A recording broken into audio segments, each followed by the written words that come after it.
이 바울이 이 로마서라는 이 긴 편지에서 로마 교회의 어떤 특정한 문제 딱 한 가지, 이 서로를 업신여기고 비판하는 문제, 이 한 가지만을 지적한다 그랬죠. 어찌 보면 바울이 로마서를 쓰고 있는 이 2000년 전이나 지금이나 교회의 문제는 이게 핵심인지 모릅니다. 서로를 업신여기고 비판하는 문제.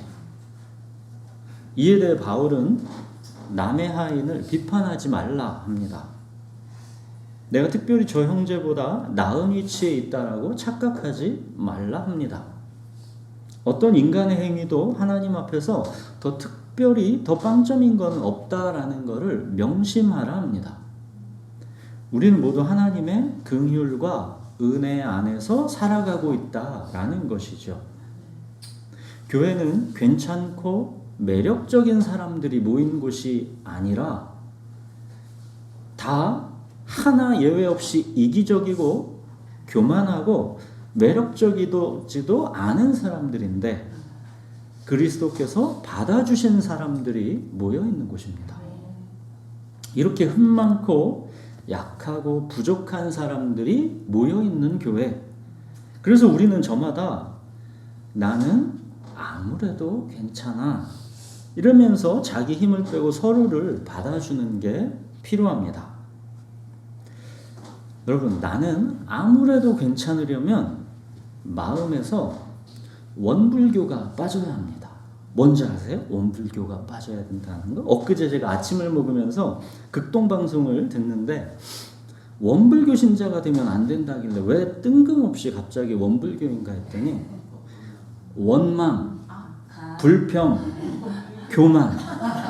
그래서 원불교라 그러네요. 우리 마음에 이 원불교, 원망, 불평, 교만이 빠져야 이게 서로를 비판하지 않고 있는 모습 그대로 받아주게 되는 겁니다. 자, 이어서 오늘 본문은 이렇듯 우리가 서로를 비판하지 않고 따뜻하게 받아주는 것, 이것을 위해 한 걸음 더 나아가서 적극적으로 어디까지 가야 하는가에 대한 말씀입니다. 오늘 본문이 사실상 이 로마서의 최종 결론 부분인 것이고, 이제 그 본문 뒷부분은 앞으로 이제 이 편지의 마무리 인사와도 같은 그런 겁니다. 오늘 본문이 그러니까 로마서의 최종 결론 부분입니다. 본문을 같이 읽겠습니다. 로마서 15장 1절에서 13절까지 번갈아 읽겠습니다.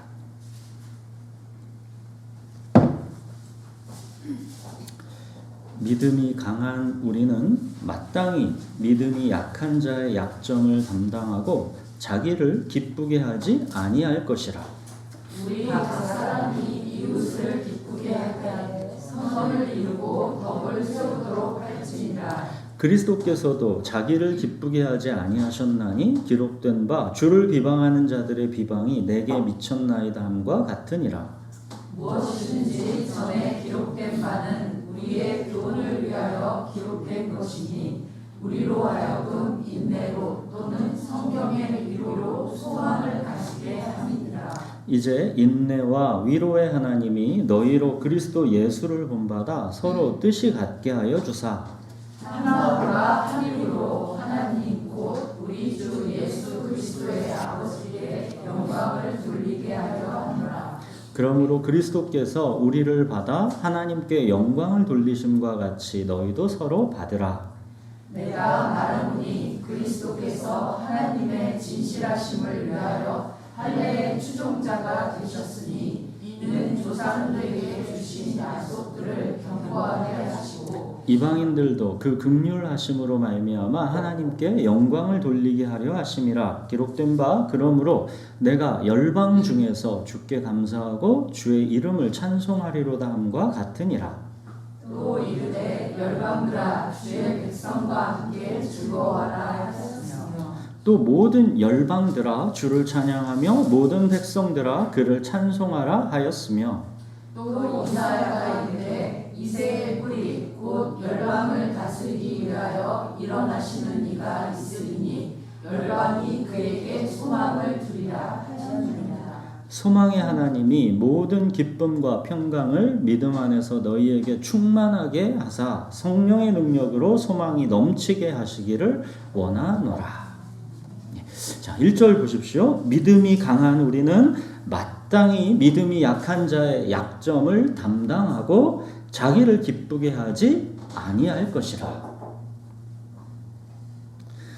그러니까 지난주에 나는 아무래도 괜찮아, 이거는 그냥 좀 멀리 떨어져서 마음이 조금 너그러운 그런 소극적인 거를 말하는 게 아니라 훨씬 더 적극적으로 가까이 그 속으로 들어가서 약한 자의 약점을 담당하고 자기를 기쁘게 하지 않는 것입니다.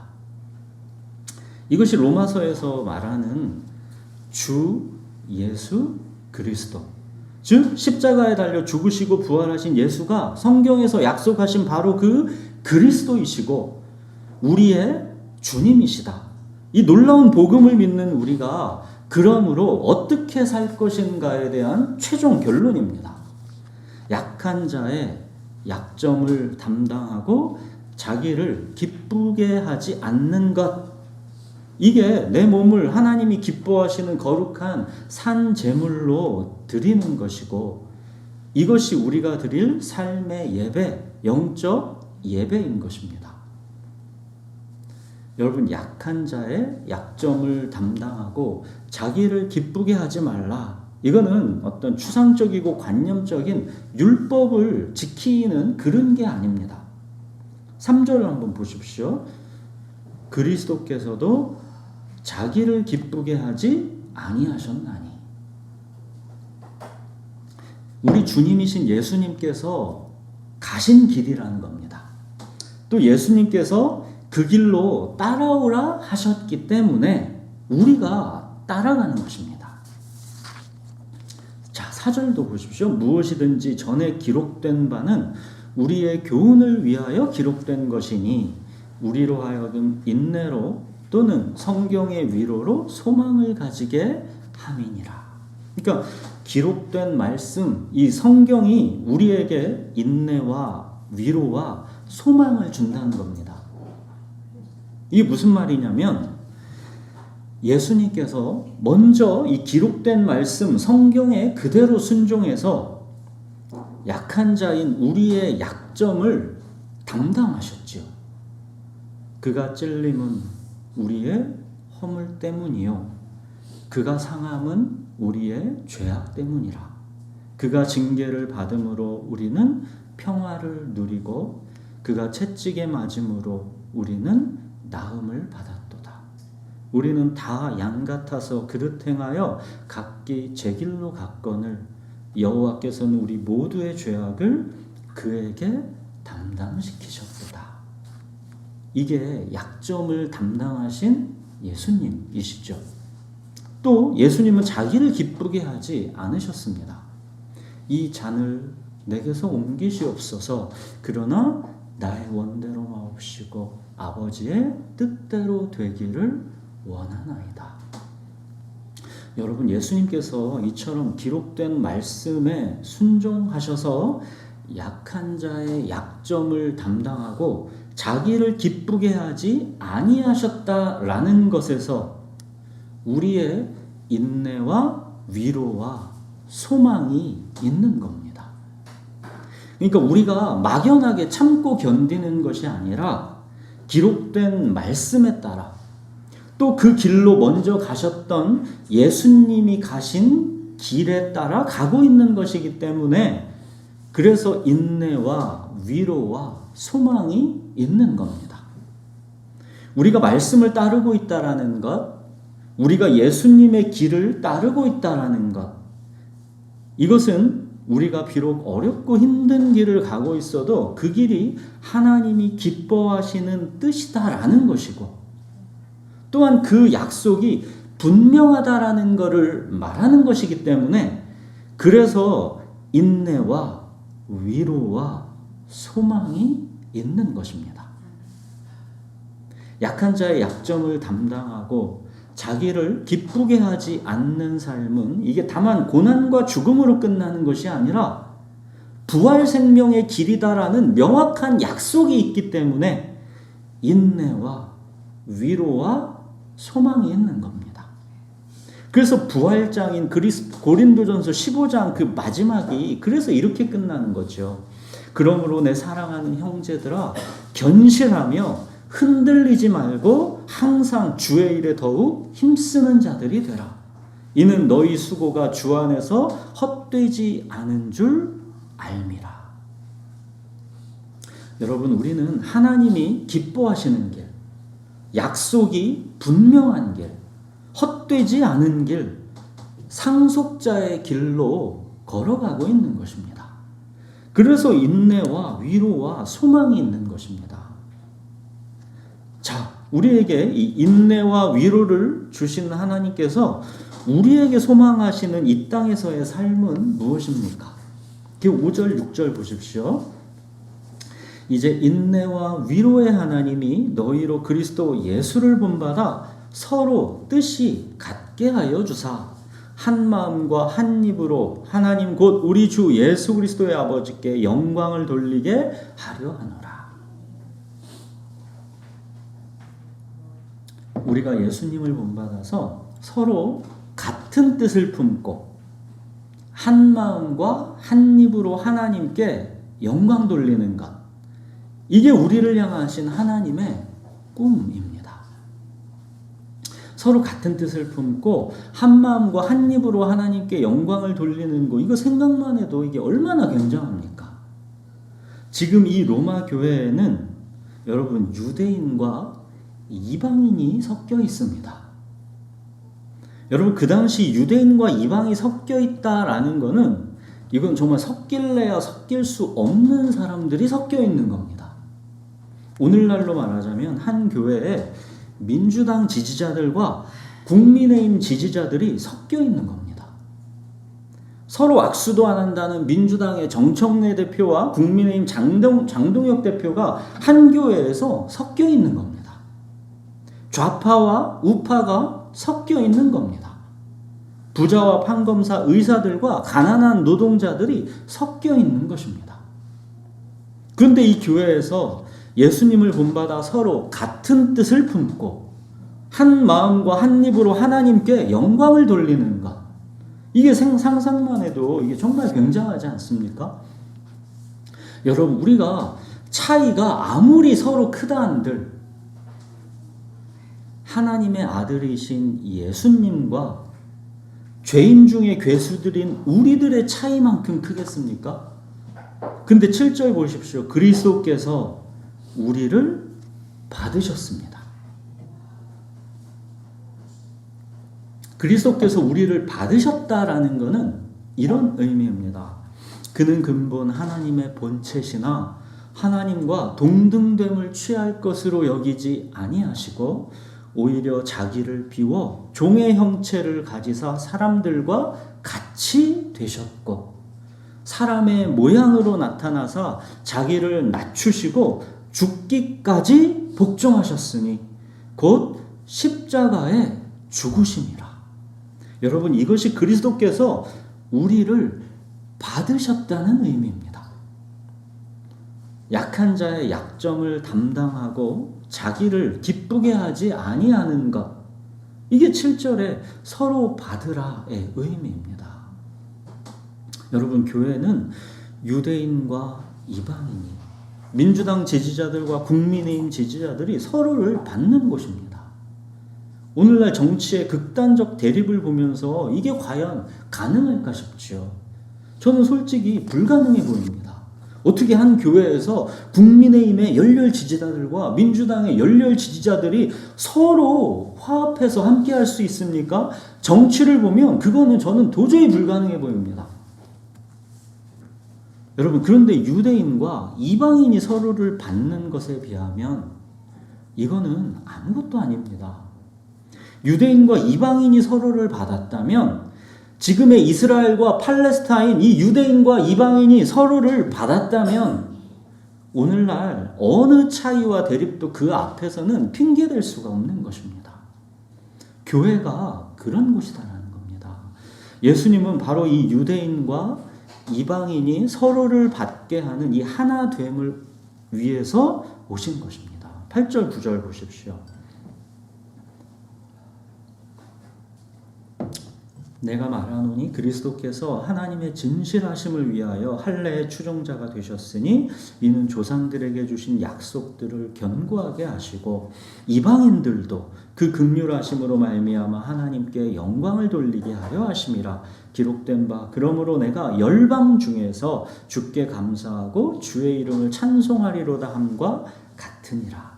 이 말씀이 좀 어렵지만 풀면 뭐냐면 예수님께서 성경대로 죽으시고 성경대로 부활하셔서 약속의 말씀을 이루셨고 그 결과 이제 유대인들 뿐만 아니라 온 열방이 주께 돌아오게 되었다는 겁니다.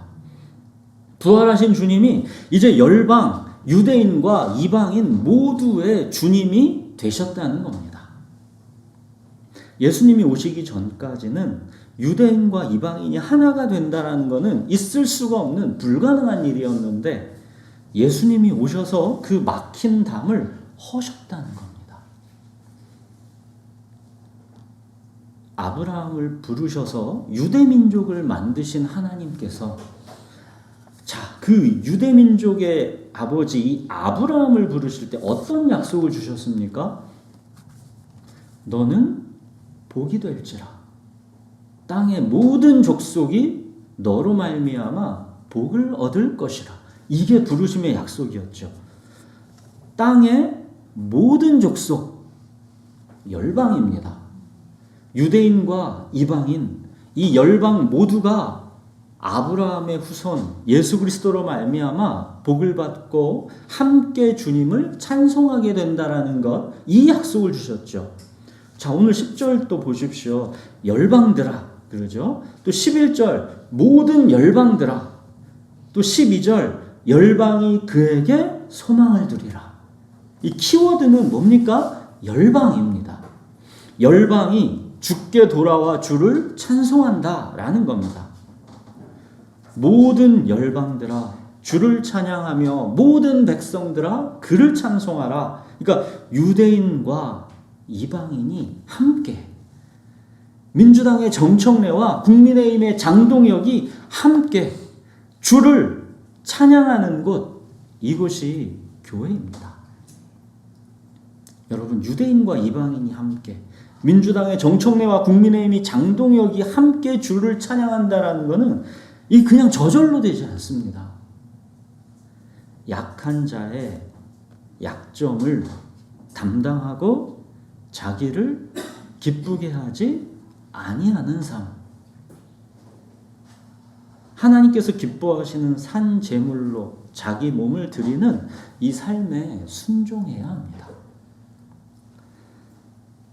자, 모두가 다 그래야 합니까? 모두가 다 이럴 때까지는 그러면 교회는 아직 교회가 아닙니까? 아니죠. 이 땅에 그런 교회는 없습니다. 이 세상이 끝날 때까지 이런 교회는 아마 없을 겁니다. 모두가 다 약한 자의 약점을 담당하고 자기 기쁘게 아니하는 거, 교인 모두가 이런 거는 세상에 이루어질 수가 없습니다. 주 예수 그리스도 이 하나님의 은혜의 복음의 강한 자, 은혜의 강한 자가 약한 자를 담당하는 겁니다. 그게 교회에 한 명이든 두 명이든 그거는 그 사람의 부르심의 몫입니다.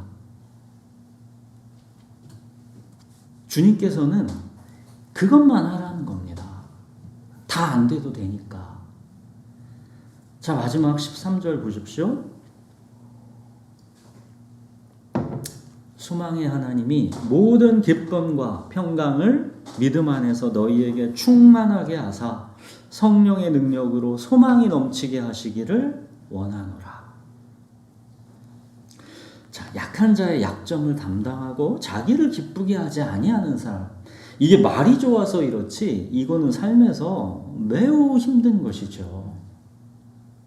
근데 이것이 지금 보시면 무겁고 힘겨운 그런 분위기가 아니라 보십시오. 기쁨과 평강의 충만이요. 성령의 능력으로 넘치는 소망입니다. 이게 교회고 이게 기독교라는 것이죠.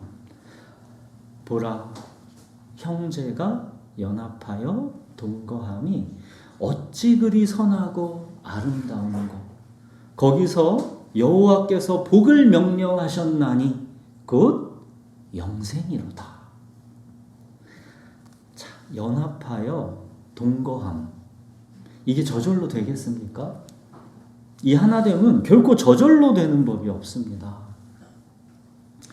강한 자가 약한 자의 약점을 담당하고 자기를 기쁘게 하지 아니할 때, 그때 연합하여 동거하게 되는 것입니다. 여러분, 하나님은 약한 자의 약점을 한 번에 다 고치고 없애셔서 그렇게 교회의 하나됨을 이루시는 게 아닙니다.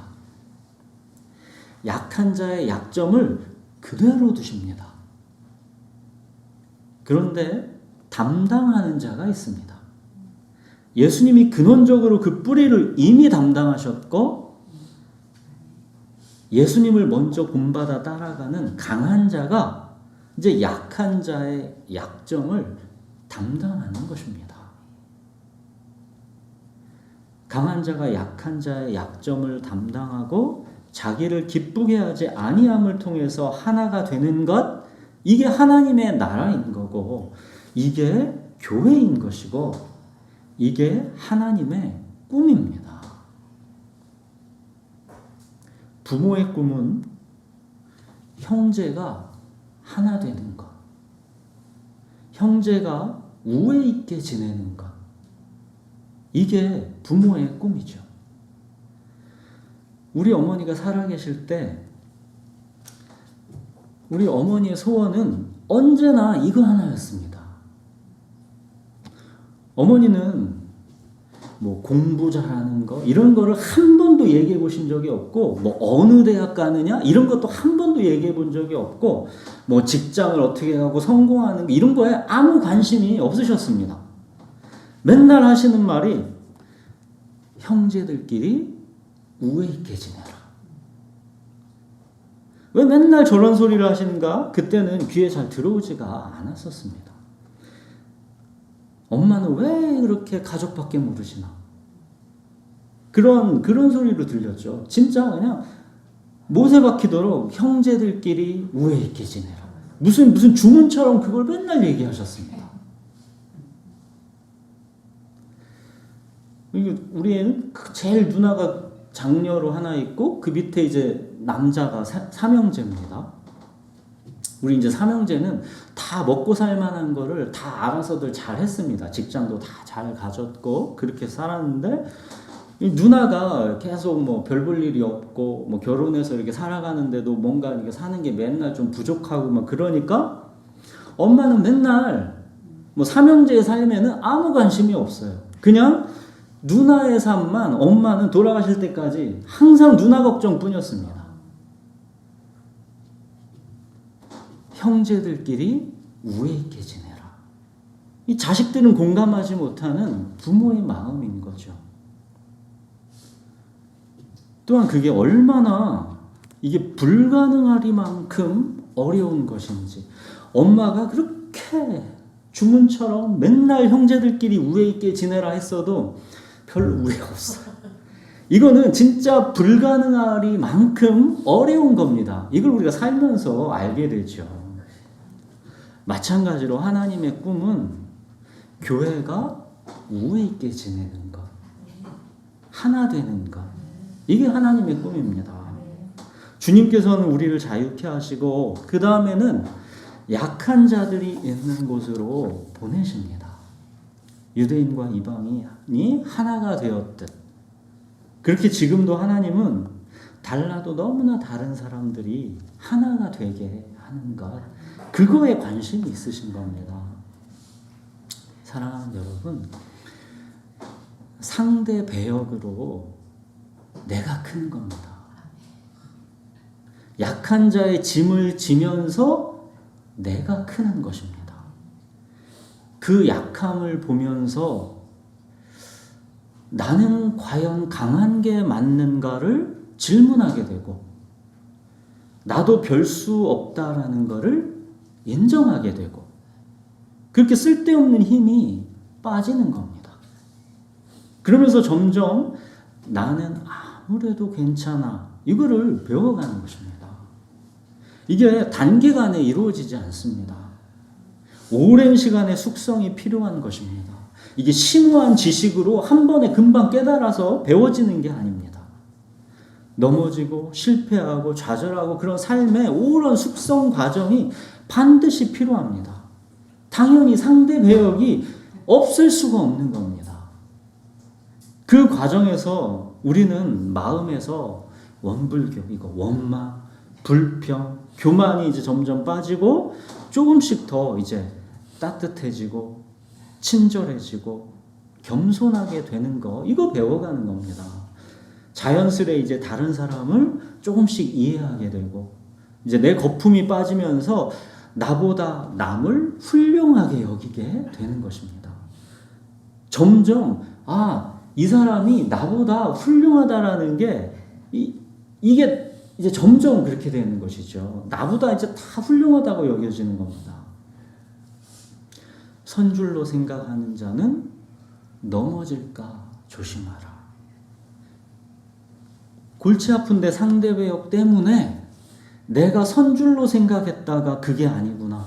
나는 여전히 흔들리는 약한 자다라는 것을 알게 되는 것입니다. 내 상대 배역이 강력할수록 나를 흔들어서 내 밑바닥에 깔려있던 찌꺼기를 떠오르게 하는 겁니다. 상대 배역이 별로 강력하지 않으면 그렇게 적당히 이렇게 흔들린 거 가지고는 안 떠올라요. 근데 막 강력하게 하는 상대 배역들이 있죠. 그게 뭐 내 자식일 수도 있고 내 남편일 수도 있고 내 가족일 수도 있고 여러 가지 그런 게 있지만 진짜 강력하면 막 나도 몰랐던 게 막 떠오르죠. 내 속에 이런 것까지 있었구나. 그렇게 해서 나의 정확한 실체를 확인시켜 주는 겁니다. 특별히 더 빵점은 없구나. 나야말로 빵점이구나. 내 죄를 위해 십자가에 달려 죽으시고 부활하셔서 내 주님 되신 주 예수 그리스도만이 내 소망이시구나. 이렇게 우리는 이제 남의 하인을 비판하던 그런 쓸데없는 힘이 빠지고 이제 나는 아무래도 괜찮아.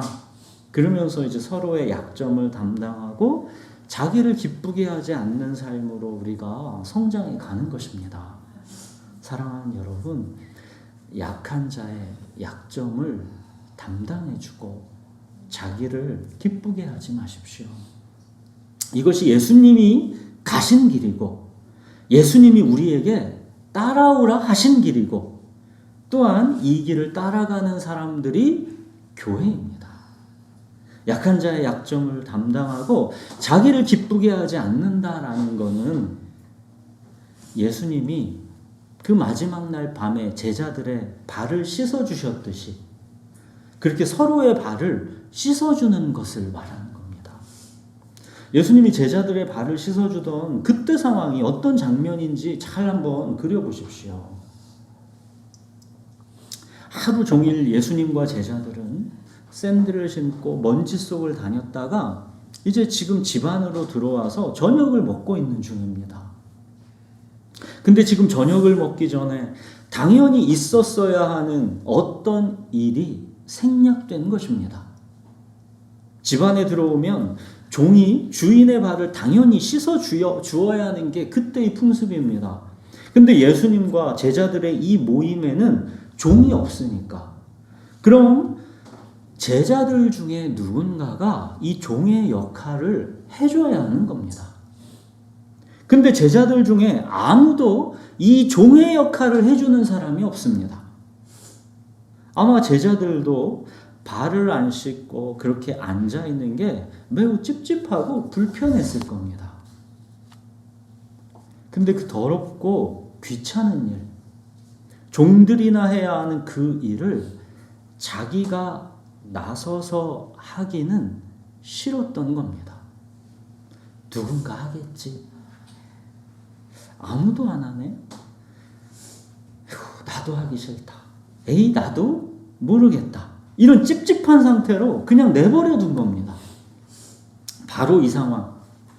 누구도 나서서 먼저 섬기고 싶어 하지 않는 이 찝찝하고 불편한 상황에서 이제 예수님이 저녁을 잡수시다 마시고 자리에서 일어나서 제자들의 발을 씻어주기 시작한 겁니다. 하루 종일 샌들 신고 먼지 속을 걸어다닌 그 발이 저녁에 얼마나 더럽고 냄새가 나겠습니까? 자, 이 더럽고 냄새나는 발, 그게 결국 우리의 삶에서 무엇이겠습니까? 시기, 질투, 원망, 불평, 교만, 분노, 이기심, 게으름, 무관심, 무정함 등등 이것저것 냄새나고 더러운 우리 자아의 흔적들이지요. 우리가 하루를 고단하게 살아오고 나면 이 흔적들, 이 더럽고 냄새나는 발의 흔적들이 남는 것이죠. 이 냄새나고 더러운 내 자아의 흔적, 이것을 예수님께서 고생했다, 힘들었지 그러면서 매일 씻어주신다라는 것이고, 이렇게 우리도 하라 하시는 겁니다. 이게 바로 우리 예수님께서 우리에게 부탁하시는 약한 자의 약점을 담당하고 자기를 기쁘게 하지 않는 삶인 겁니다. 여러분, 내 수고와 고마움을 모르는 상황에서도 끝까지 받아주고 기다려주는 것, 내 고마움이 인정받을 때는 우리는 마치 목숨이라도 줄 것처럼 할 수 있는 힘이 그래도 있습니다.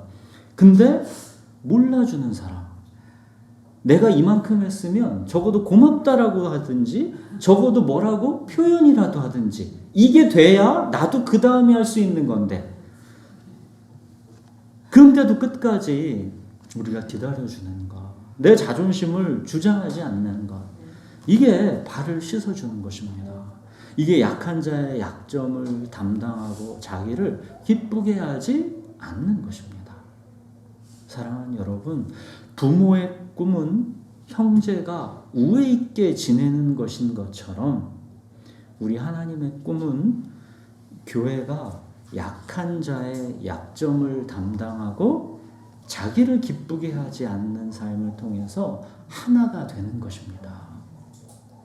예수님께서 아버지 하나님께 가시기 전에 마지막 제자들을 위한 예수님의 기도, 이게 뭐였습니까? 예수님이 아버지 하나님께 이렇게 기도하시죠. 나는 세상에 더 있지 아니하오나 그들은 세상에 있사옵고 나는 아버지께로 가옵나니 거룩하신 아버지여 내게 주신 아버지의 이름으로 그들을 보존하사 뭐랍니까? 우리와 같이, 아버지 우리와 같이 그들도 하나가 되게 하옵소서. 이게 예수님이 가시기 전 아버지께 드린 마지막 기도였죠. 우리와 같이 그들도 하나가 되게 하옵소서. 서로의 약점이 우리에게 수고하고 무거운 짐이 아닙니다. 여러분, 오히려 상대 배역의 그 약점이 나를 하나님의 은혜의 복음에 강하게 하는 겁니다. 상대 배역의 약점에서 우리는 오히려 나의 허물, 나의 죄악을 보게 되는 겁니다. 그래서 예수님의 십자가 그늘 아래로, 예수님의 옷자락 그 끄트머리를 붙잡는 자리로 나를 이끄는 것입니다. 그가 찔림은 우리의 허물 때문이요 그가 상함은 우리의 죄악 때문이라. 그가 징계를 받음으로 우리는 평화를 누리고 그가 채찍에 맞음으로 우리는 나음을 받았도다.